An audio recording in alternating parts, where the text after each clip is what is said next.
Hello guys, welcome back to my channel, my brotherku. Jumpa lagi nih sama saya, siapa lagi kalau bukan John Itung. Oke guys, di kesempatan yang sungguh sangat berbahagia ini saya akan sharing kepada teman-teman apa saja yang harus kita cek ketika kita ingin membeli HP second atau HP bekas ya. Nah, baik teman-teman itu belinya di counter atau COD, ketemuan di mana sama orang karena kita melihat promosinya di Facebook dan lain sebagainya atau di IG gitu kan. Kemudian kita pengen COD. Nah, paling enggak teman-teman itu mengecek dulu HP-nya sebelum membeli. Nah, jangan sampai nantinya pas teman-teman bawa HP-nya pulang ke rumah, sekalinya baru ketahuan ada kerusakan gitu kan. Nah, ribet lagi nih nantinya teman-teman. Nah, sebenarnya video ini adalah lanjutan videoku yang kemarin, yang ini beli HP Vivo Y93 1811 bekas seharga 700.000. Nah, di video ini saya menunjukkan HP yang dimana saya beli dengan harga 700.000 rupiah. Kemudian di sini saya nggak menyebutkan apa saja yang harus dicek ketika kita ingin membeli HP bekas, karena kalau saya menjelaskannya di video ini panjang guys ya. Di video ini maksudnya, nah nanti ku taruh linknya di deskripsi. Nah, di video ini sebenarnya lanjutan dari videoku yang ini. Silahkan tonton, cek linknya ada di deskripsi. Baiklah, di video ini saya akan sharing apa saja bang yang harus kita cek sebelum kita membeli HP bekas atau HP second. Ya, di sini sebenarnya kalau kita bertanya apa yang mesti kita cek, ya kalau bisa semuanya, ya semuanya kita harus mengecek. Nah, ini guys, ku beli harganya 700.000 rupiah. Ini kemarin kerusakannya adalah LCD touchscreen. Saya beli sama temen juga di counter ya, orang counter. Nah, teman juga. Nah, ini kemarin dia beli HP rusak kan di counternya itu. Nah, tapi ini yang rusak itu LCD touchscreen-nya. Ini sudah diganti LCD touchscreen-nya. Ini bukan yang original, namun ini yang seperempat. Tapi kalau mesinnya ini belum berotak-atik, belum pernah berservis sama sekali. Kalau mesinnya hanya saja LCD sama touchscreen-nya ini udah diganti. Ini yang seperempat, bukan yang original. Nah, di sini kita akan mengecek apa saja yang seharusnya kita cek gitu kan ketika kita ingin membeli HP bekas ya. Nah, di sini yang paling utama adalah touchscreen ya. Kita cek dulu touchscreen-nya karena ada beberapa yang beli HP sekalinya touchscreen-nya ada di daerah tertentu yang kagak berfungsi. Ada seperti itu guys ya. Nah, baru dia itu beli secara COD, itu pelangganku waktu itu. Kemudian dibawalah ke counter kami untuk melakukan perbaikan. Nah, keluar biaya lagi. Andaikan dia mengecek saat sebelum dia memutuskan untuk membeli, tentunya ya hal itu tidak akan terjadi. Dia bayar lagi ke saya untuk memperbaiki touchscreen-nya yang nggak berfungsi tersebut kayak gitu. Nah, maksudku jangan seperti itu. Itu harus kita cek dulu semuanya, dari fungsi touchscreen-nya semuanya kita cek, dan LCD-nya. Nah, kalau LCD-nya itu gampang saja ya, tinggal kita lihat secara seksama. Misalkan ada bayang-bayang atau ada shadow di pinggir kiri kanan atau ada bercak gitu kan. Nah, itu diperhatikan saja secara seksama, biasanya itu akan kelihatan guys ya kalau kita jeli. Nah, sambil kita ubah-ubah tampilannya dari panggilan apa sampai layar LCD berwarna putih kayak gini kan. Tuh. Nah, tidak ada bercak-bercak. Kalau LCD-nya ini aman-aman aja guys ya. Oke, sekarang kita akan mengecek touchscreen-nya. Nah, untuk HP Vivo ini sendiri sebenarnya kalau kita ingin mengecek touchscreen kita main-mainkan aja. Tapi kalau untuk lebih cepatnya, nah ini di HP Vivo ya, kita dial ke bintang pagar 558 pagar. Di bawah masuk ke factory test. Nah, di sini kita ke engineering test. Di sini kita ke sini ya, dan yang ke tengah ini, kemudian ini handwriting test. Nah, ini guys, kalau misalkan touchscreen ini ghost touch atau tersentuh sendiri, atau yang dimana disentuh, yang dimana yang berfungsi. Maksudnya lain disentuh, lain yang berfungsi. Nah, di sini akan jelas ketahuan ya. Nah, kalau misalkan di sini touchscreen-nya ini tersentuh sendiri, ini tanpa kita sentuh dia biasanya akan berwarna hijau seperti ini. Ya walaupun beberapa HP enggak begini juga tampilannya, macam-macam tampilannya, dan untuk HP Oppo, Samsung, Realme, nah cara pengecekan touchscreen-nya beda lagi guys ya. Nah untuk videonya banyak sekali yang sharing di YouTube tentang pengecekan touchscreen. Realme lah, semua brand kayak Xiaomi, Samsung, Oppo, Vivo, kayak gitu kan, Xiaomi, Pocophone, Redmi apa. Nah itu banyak sekali di YouTube tutorial pengecekan touchscreen-nya, termasuk saya juga udah pernah membuatnya. Silahkan cek-cek aja videoku yang lalu-lalu itu. Nah intinya bagaimana caranya kita bisa mengecek fungsi daripada touchscreen-nya ini. Nah ini guys, nah kalau misalkan di mana kita sentuh, di mana yang berfungsi, maksudnya lain yang disentuh, lain yang berfungsi. Nah di sini akan ketahuan kalau kita sentuh di sini misalkan yang lain yang berfungsi, misalkan di sini berfungsi, nah itu berarti touchscreen-nya itu error. Nah selama ini kita sentuh yang berfungsi di sini juga berarti aman-aman aja guys ya. Nah oke, di sini coba kita penuhkan aja. Kalau udah kita penuhkan, dia akan kembali otomatis, itu menandakan bahwasanya touchscreen-nya ini berfungsi semua. Nah, kalau LCD-nya itu udah kita lihat ya secara seksama dan tidak ada tompel-tompel atau noda-noda. Dan di sini kayaknya Vivo ini nggak ada pengecekan LCD kayak satu warna, kayak merah, warna biru, warna hijau. Biasanya kan ada tuh ya, kayak HP Samsung itu ada. Nah, tapi nggak apa-apa juga sih lewat satu warna, misalkan kayak warna putih ini udah cukup. Kalau kita lihat secara jeli dan seksama, kalau misalkan ada noda-noda pada LCD itu akan kelihatan guys ya.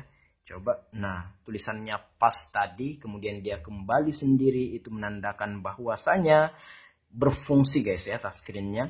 Kemudian di sini apalagi bang yang semestinya kita cek gitu kan. Nah sebenarnya banyak juga sih yang bisa dicek di sini. Nah, tombol-tombolnya ini apa semua kalau bisa dicek ya, silahkan dicek. Nah, tombol on off-nya kadang-kadang itu susah dipencet ketika teman-teman beli HP bekas sehingga teman-teman itu servis lagi. Ya, semuanya sebenarnya harus kita cek. Nah, fungsi kameranya, nih kameranya kita bisa lihat. Tuh, kameranya. Sebelum kita memutuskan untuk membeli ya kita tes dulu lah gitu kan. Iya, nah kamera depannya, wah, nah ini kan kamera depannya ini kan enggak terang, enggak terlalu terang. Ini kan kabur tuh ya. Ini memang dari HP-nya yang enggak jernih kamera depannya. Ya sepertinya memang seperti itu ya. Kamera depannya ini enggak begitu bening. Coba saya jepret. Coba. Nah kan enggak begitu bening, tapi ya nah seperti itulah. Tapi ya bagus-bagus saja. Nah kalau misalkan teman-teman menemukan yang dimana kameranya enggak begitu jernih ya teman-teman kan bisa nego. Nah itulah fungsinya kalau kita mengecek kayak gini. Kalau ada apa-apa kan kita tahu, dan hal itu bisa kita jadikan bahan untuk negosiasi gitu kan. Nah LCD sudah, touchscreen sudah, tombol-tombol ini sudah, kamera sudah, ya kamera depan belakang sudah. Apalagi yang harus kita cek? Nah, ini jaringan WiFi, tes-tes lah kalau di daerah teman-teman belum ada WiFi, coba tethering hotspot ya. Nah, siapa tahu tidak bisa menangkap jaringan. Ada beberapa HP itu yang nggak bisa menangkap jaringan WiFi, biasanya habis jatuh, habis kena air, makanya di sini harus kita betul-betul mengeceknya. Nah, di sini guys, ini jaringannya full ya. Nah, jaringan WiFi-nya full dan bisa. Nah, kemudian pasangi SIM card ya. Nah, di sini kan ada 2 SIM card ya. Di sini tempatnya ini, wadahnya ini 2 SIM card dan 1 memory card. Kalau bisa, teman-teman pasangi kedua-duanya, dicek. Jangan sampai teman-teman nanti beli HP SIM 1 bisa, SIM 2 nggak bisa gitu. Nah, ini juga akan mengecek jaringannya. Nah, kita lihat jaringan di HP kita apakah full apa enggak misalkan kan. Nah, kemudian kita tes di HP yang second itu atau HP bekas itu. Kalau jaringannya cuma sedikit, nah berarti ada kendala dengan antena jaringannya. Nah, itu mesti kita bicarakan baik-baik itu guys ya. Jangan sampai dibeli kalau posisinya kita nggak tahu jaringannya lemah, takutnya nanti kita nggak bisa nelpon. Kalau jaringan hilang-hilang bagaimana? Dan memory card kalau bisa kita pasang ya, seperti itu. Pokoknya di sini full, cek full. Kalau bisa semuanya dicek ya. Nah, di sini kan terdeteksi sudah SIM 1, SIM 2, oke. Nah, oke, jaringannya sama persis dengan HP ku full ya. Nah, kadang turun 1 2 ya, memang begitu kalau di sini. Kemudian kita cek memory cardnya masuk tidak. Coba setuju dan lanjutkan. Coba abaikan ini.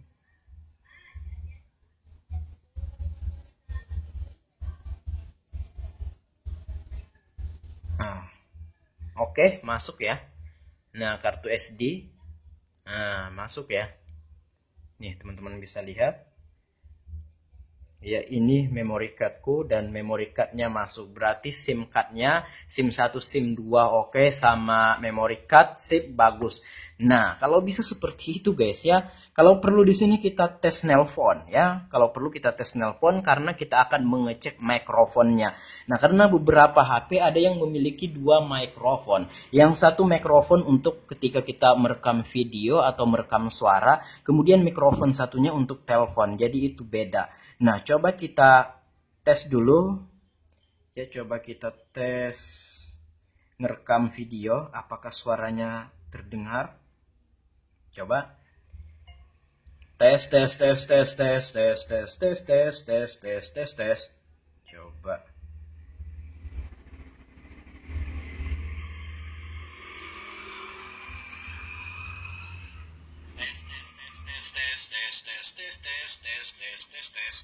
Oke, mikrofonnya bagus. Coba kita tes nelpon. Siapa tahu mikrofonnya 2. Nah, di sini berhubung kartuku ini cuma 2, kita pindah 1 guys ya. Kita pindah 1 ke HP ku.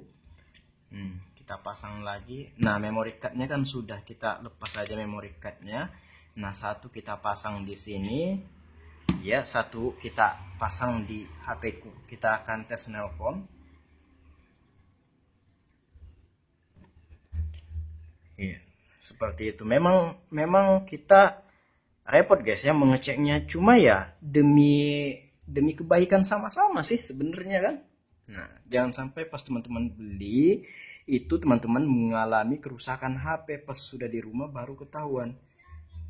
Ya, selesai, coba saya telepon ya.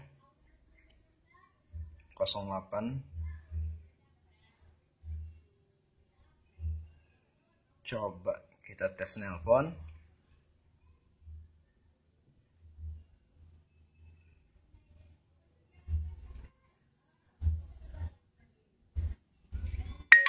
Nah, sekaligus pengecekan speakernya. Nah, speakernya berfungsi. Oke, coba guys kita angkat. Coba apakah suaraku ini keluar dari HP ini? Coba kita speaker. Tes. Nih, perhatikan. Tes.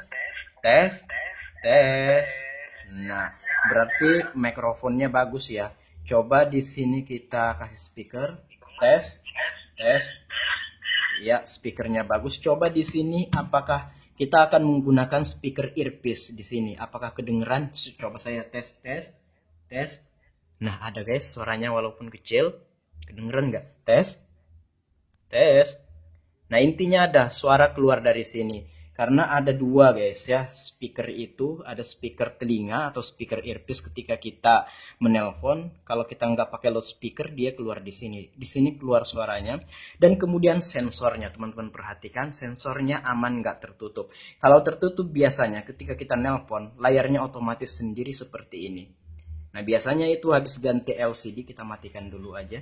Nah, biasanya habis ganti LCD, biasanya tertutup. Ada aja beberapa sensor ketutup. Kalau ketutup itu bisa jadi, ya bukan bisa jadi, ya memang seperti itu. Kalau sensor ketutup ketika kita nelpon, layar otomatis mati. Dan lebih ribet kalau kita nelpon call center, tekan 1 untuk berbicara dengan customer service kami. Bagaimana kita mau tekan 1 kalau kita misalkan nelpon aja layarnya mati. Nah, kan katanya tekan 1 untuk berbicara dengan customer service kami. Bagaimana caranya? Nah, di sini sensornya aman guys ya. Nah, kemudian apalagi bang? Speakernya sudah ya. Coba kita buka YouTube apakah bisa. Coba kita tes, buka John Itung. kita akan dengarkan suaranya apakah cempreng apa tidak. Nah, tidak ya. Nah, kalau seandainya teman-teman beli HP, suara speakernya cempreng, nah itu bisa dijadikan bahan untuk turun harga atau negosiasi guys ya. Nah, tuh teman-teman bisa lihat. Nah, aman-aman aja ya suaranya. Kita nggak nyetel musik karena takutnya kena copyright.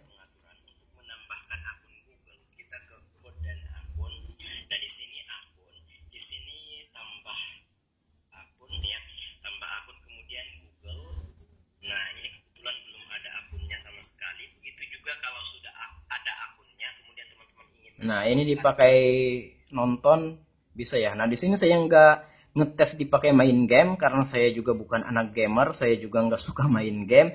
Intinya pengecekan yang gitu-gitulah. Kalau pengecekan yang lebih dalam lagi tentang pemakaian kalau dipakai main game ya mungkin bisa dicek di rumah ya. Tapi kalau teman-teman langsung bisa install dan mainkan gamenya di tempat itu ya nggak apa-apa. Ketika kita ingin COD nggak masalah juga, lebih baik lagi. Karena saya tidak pemain game di sini saya tidak praktekkan guys ya. Nah mungkin itu saja yang kita cek ya, yang dasar-dasar saja seperti yang saya contohkan tadi. LCD, touchscreen, kamera, mikrofon, tombol volume, tombol power, jaringan, SIM card, memory card. Nah oke, mungkin itu saja guys ya. Speaker buzzer ya, speaker musik, speaker earpiece, kemudian sensor. Ya itu saja sih yang mesti kita cek gitu kan. Jangan sampai nantinya ketika teman-teman beli HP, teman-teman itu pas bawa ke rumah baru tahu nih ada kerusakan. Nah, repot lagi nih teman-teman ya. Di sini udah saya sharing. Kemudian apa lagi? Saya rasa itu saja. Bentar. Fingerprint, pengaturan sidik jari pengguna. Coba tambahkan sidik jari. Nah, ini harus pakai kata sandi. Coba yang dasar-dasar aja. 1, 2, 3, 4.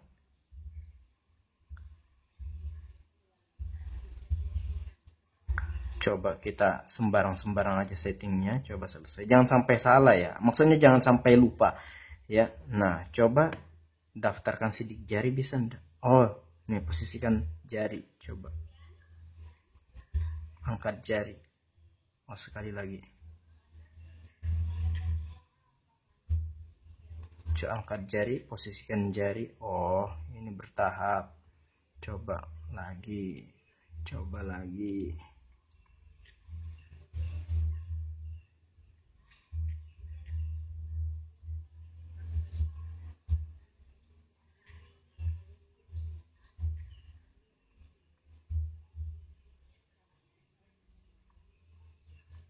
Ya, berhasil didaftarkan fingerprintnya. Coba kita kunci.